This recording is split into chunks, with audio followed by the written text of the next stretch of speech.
is my office. Office with a great view.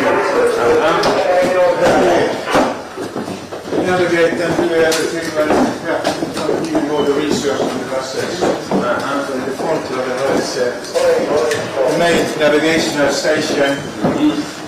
We have a lot of sonars, cameras, radars and everything we use in the great vessels. And have an autopilot system there, so we can just decide and the vessel is just keeping the heading course right there. And we see also that, can see that the chart system we're using there. So this is some of the part of the coast here in Kenya waters. I see the lines there. So when the scientists make a plan there to go. Okay. So to go from 20 meters to normally 500-600 meters. Inside? Yeah. Into the ocean? Yeah, from 20 meters in depth. Then you go back? Yeah, so we're crossing like 6 up lines there. So. But you see, we have a little bit lack of information here. From 20 meters to the beach. We don't, this vessel cannot operate safely. Yeah, shallow. It's too shallow there. So it could be a lot of fish along the coastline from 20 meters to. So that you have to have another vessel, smaller vessel. Yeah. So you can only take the deeper part. So. Okay. So this also we have some multi-beam echo sonars on this area. We have make a very good map you see of the bottom. So but all that you will explain a little bit more down in the instrument room. I am Nikos. There is Nikos. He will take all the scientific equipment and everything. He will. So what are you looking for? You're looking for marine life. You're looking for pollution. You're looking for everything, but the main focus of our research is marine fisheries resources. How much fish is out there and the different species. But nowadays, trying to do that, you don't achieve it if you just look at fish. You need to look at their environment as well.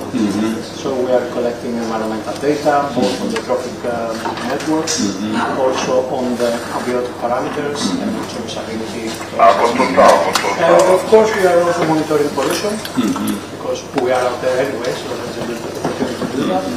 And also nutritional safety, looking into the flesh of the fish, the nutritional value, contaminants. Obviously, these are the main surveys we are carrying out, but we are also having surveys that are dedicated to bottom habitat, detailed mapping on the seafloor, and other oceanographic studies more dedicated to life stages, currents. These are the main areas we operate under with this vessel and its capacities. Wonderful. So the collaboration is whatever information you collect. The collaboration is key. If then you use it for research, to have knowledge, to look at what are the Nansen program. What is the commercial viability of something?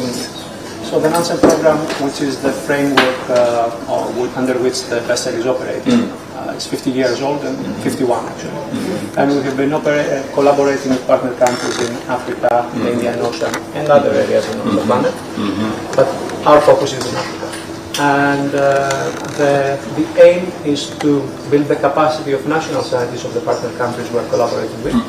That's our main goal. That's why on every survey, the bulk of the scientists come from the countries we are operating with. Okay. So our fisheries research institute are on board. On board, okay. Yes. In 2025 and 2026, we had a survey in Kenyan waters after 42 years. We had been back in 1983 here, and then scientists from the country came on board. If I remember correctly, 2017 this year and 80 the last year. So we are building more and more the capacity. You will have the opportunity to see downstairs at the fish lab one of the scientists and to explain more detail the fish that we caught. You have the opportunity to see them. And also we are trying to enhance the regional collaboration, as fish do not know any borders. It's good that we try to enhance the connections between the countries that are sharing the marine resources for the well-being of both the resources and the countries and the livelihoods of the people that are depending on these resources. Very good. So license this also guides us with our licensing regime. Who do we need to license? What species? What are the quotas looking like? So it's of great use to the government making decisions. All the information we are collecting is passed on to country, and the scientists are informing the fisheries management of the country. And the collection of the data is done both by the researchers from the different countries, right? Yes, and of course the data are being analyzed by the researchers, but all our instrumentation and tools that we are using, sensors for example, are collecting in real-time data that are being all provided to the country. It's the ownership of the Kenyan government, and Europe has to owners that ensure the safekeeping. So FAO are part of the collaboration? Yes. The collaboration is FAO and the government of Norway, and in that aspect it's the Institute of Marine Research Australian data. We are saving the data in our databases. We are not allowed to use it. We are just delivering them and backing them up in case they are needed in the future. And also use the data, the national governments are approving their use and are dispatching them. Thank you very much.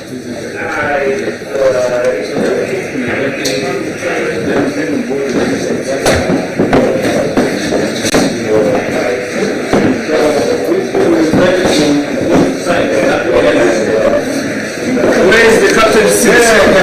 We're just in the front around here, this is the main station, we're doing navigation. So when the scientists want to take a sample of the fish, the fishing at the ford, you see any movie over to this station. And you see how that gloves with this. We have three different gloves. Also, the land of all depends on what kind of fish the scientists want to take a sample of. And also we have a beach system here, and here you see we have a toll system for the sand. That is very important for me to know where the toll is. You can see it's 50 meters and 100 meters. So there are a lot of sensors also sending information to me. And now you can see the shape of the toll, how it looks. But now it's everything is stopped here. There's nothing. But in real time you can see things are moving. All that sensors are sending signals to the vessel. We're going to go to 500-600 meters into the ocean. So we have equipment going to take the sea to 4,500 meters. So you see that later in the tour, but the operational range of the vessel itself, we don't have it. We can go wherever you go. But here is deployed, the drones are deployed at maximum 900 meters. Try to save them at 7,000. But we don't have limits. The instrumentation we're deploying is 4,000. So for the limits is only shallow water, in 20 meters, because we can't go safer because What is the collaboration with our people, the port management team here? Yeah, we have an agent at Store of Marine Resources, assist us with everything when we take the provision and get doctors, supplies, and the pilot when we enter the port. And so it's very good support in that. It's very easy support to operate it. No complication. No, that's very soon. But maybe I can see a visit the vessel. It's very good to talk about the smooth canals.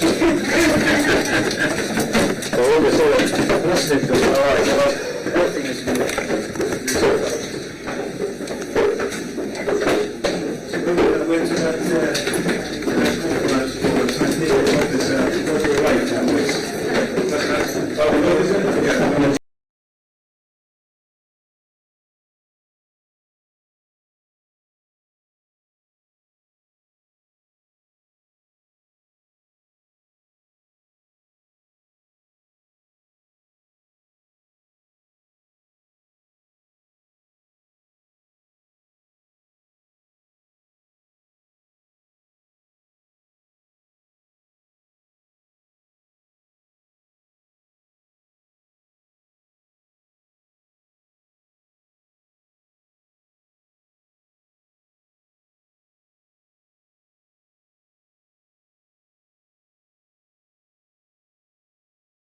classmate was Cairo. Dr. Cairo. Yes. I have engaged in a lot, much of blue carbon. Yes. He's now focused on that space. We Wonderful did our master's program together. We did undergraduate together. And then we did our master's program together. But I did a master's program in something else. He did in marine ecology. I'm reading back to you. Yes. So a very good man. So in here you can see on the screens the reading sensor that we are having.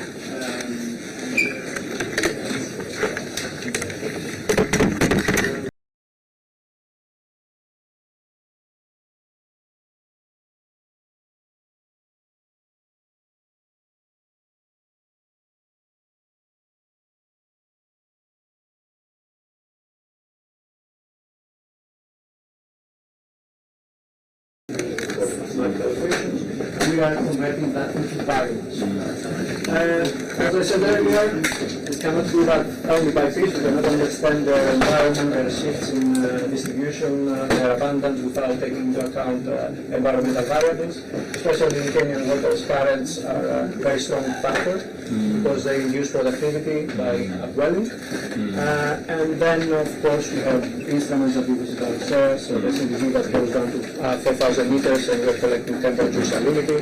We are having the multi-band water sounder, both in 2025 and 2026. We went in the North Kenyan tanks and in the detail mapping of the water, talking about cycling river.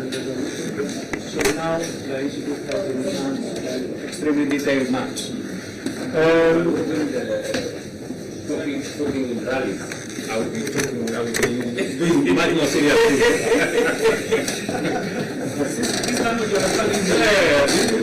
More organized, local level, very organisms, but we managed to get exceptional photographs.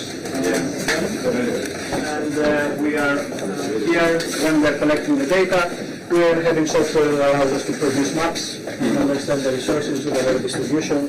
So here you can see how the sharks that we thought on this last survey were distributed on Kenyan waters, the small pelagic fish that we caught, where they were distributed, and the abundance that we have estimated for the 2 years. This year we have the possibility of conducting more dense surveys at more time, so the transects were more close to each other, which allows us to reduce the uncertainty of the biomass system together. The data is much more accurate. Yes. Obviously, if you have any questions.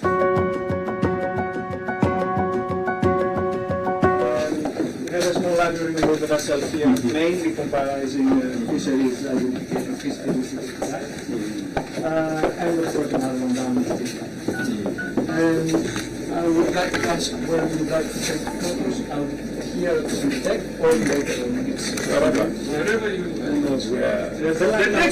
Outside. Outside. It's always better.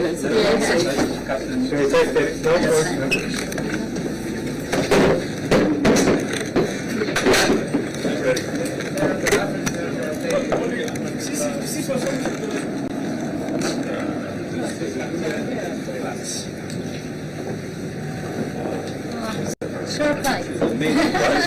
Yeah. So how do you do this? What do you Maybe you can watch the vessels first. The other one. Captain, the research company. So how much longer when we sail on Saturday?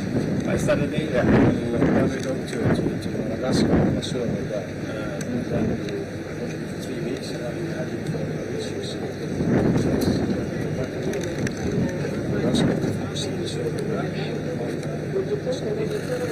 Tanzania,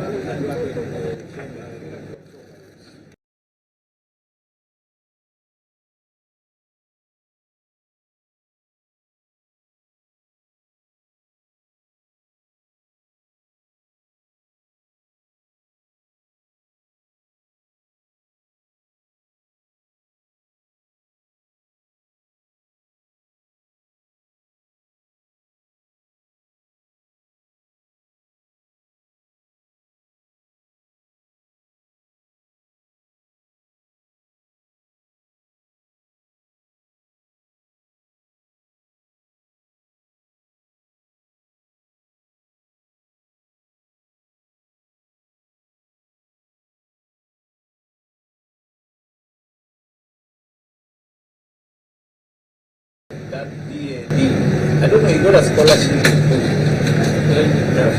Belgium, yeah. So we did the master's program together. Yeah. So where is he? The last time I checked, he was in Gale somewhere. Yeah, in Gazi. Yes. That is in Gale. In Gale. Yes. Because I remember it was wonderful. Yeah, I know. Yeah. Very good. Can you tell the president briefly your question? Okay. We have had a wonderful we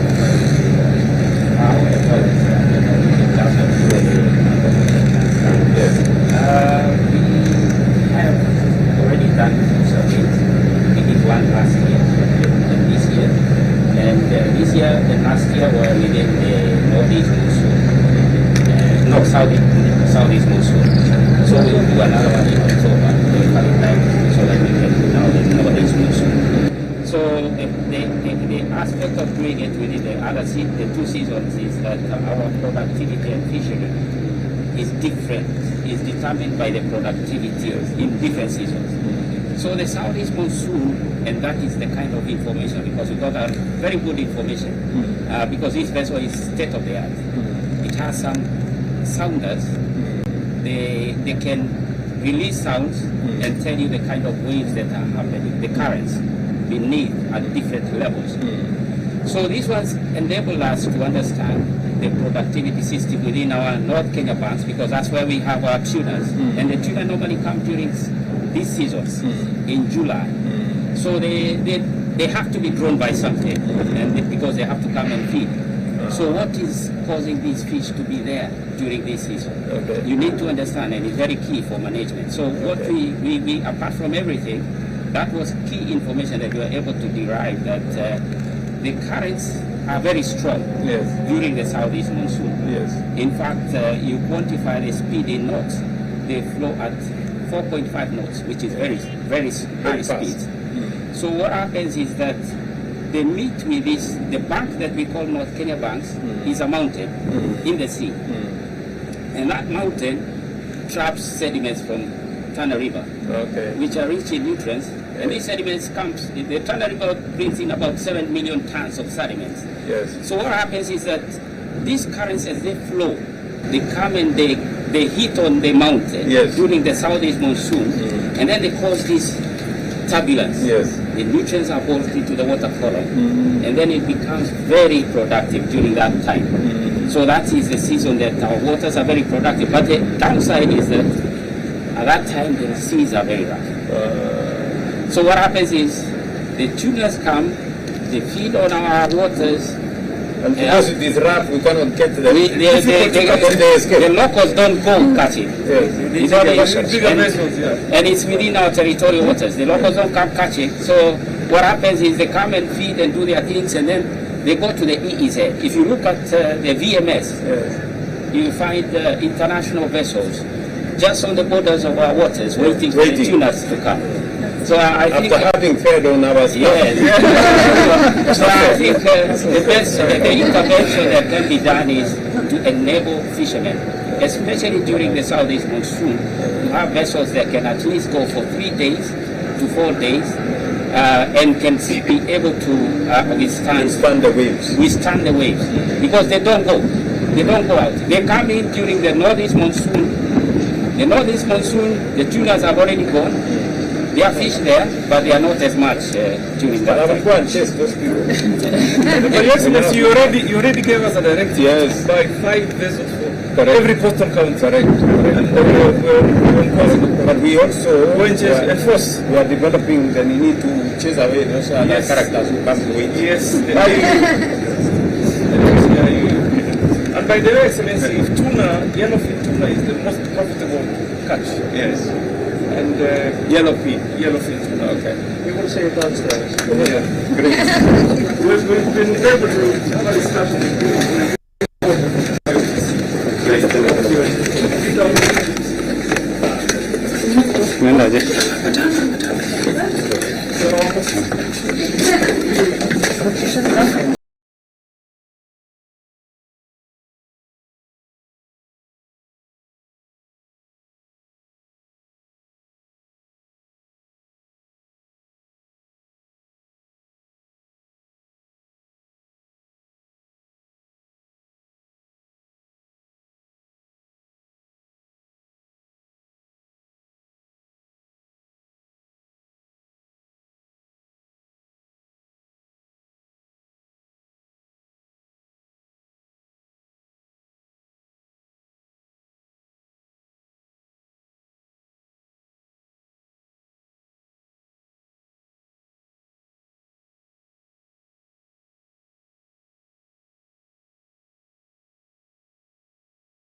Nishukuru sana Dokta. Hii ndio meli yenu hii.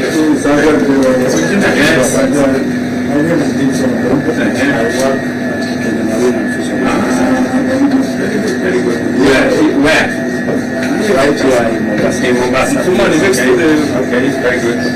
So This is where capacity building happened. So it's the last cruise we were 17 on board. yes. And this is where we do taxonomic validation. Yes. Certification. Yes. So when the fish are brought on board, Yes. we have to identify all of them species. And we were able to identify 399 Species? Yes. Goodness. Yes. Oh my goodness. So some of them are going to be verified so that we confirm whether they're new species or it is a new geographical range. Or variables of what already exists. Yes. Okay. Maybe sometimes because of geography where it is. Yes. Has maybe slightly different features, but it's the same maybe. Yes. Like one was spotted lastly around Madagascar. This is the second. Okay. Very good. And we have identified one this year from the Kenyan waters that is potentially a new species. We are sending to museum for genetic. You can see some of the specimens that we kept for the visits that we have in Kenya. This is the tuna. But Have you already? all these fish have been measured and weighed, and they were preserved in the freezer for the visits. Okay. Is this already an operation or it's features? So this is Those are the features. Yes. It's It's only a very small selection. yellow fins. This is a very small selection of the 399 species. Sarofish. You know, it was on the reefs. Yes. Oh, you know,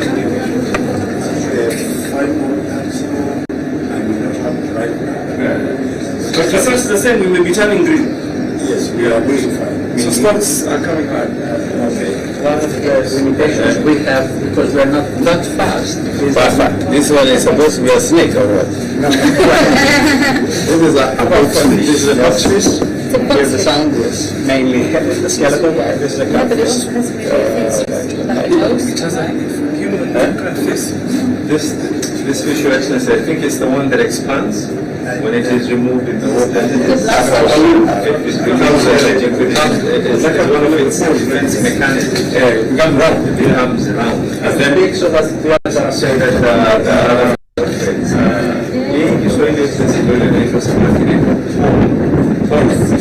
Waswahili wako na msemo unasema usingizi wa pombe, because this fish forms it actually is a very very idle fish.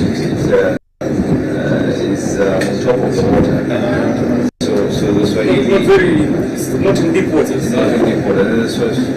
The Swahilis have a myth that if you take this fish, you will be sleepy like this fish. When we are bringing the fish on the deck, Yes. we are showing them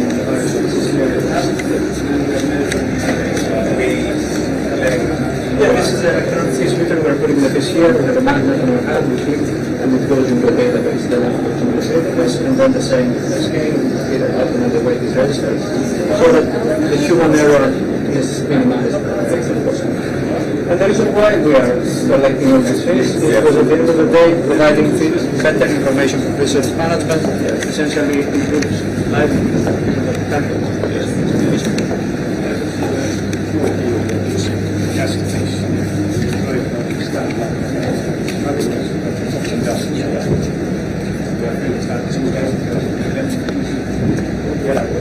Yes, before that, the scientists want to ask And you release the one to yes, something. Yeah, that's some for food. everything it's not going to get is meat.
everybody, and the capacity to meet that goes within. I think from our side, we value the collaboration with all the partner countries and the Kenyan government and the Kenyan scientists, and we do that for them to be able to do it on their own at some point. And to do it right. And to do it right, yes. So Excellency, one of the conversations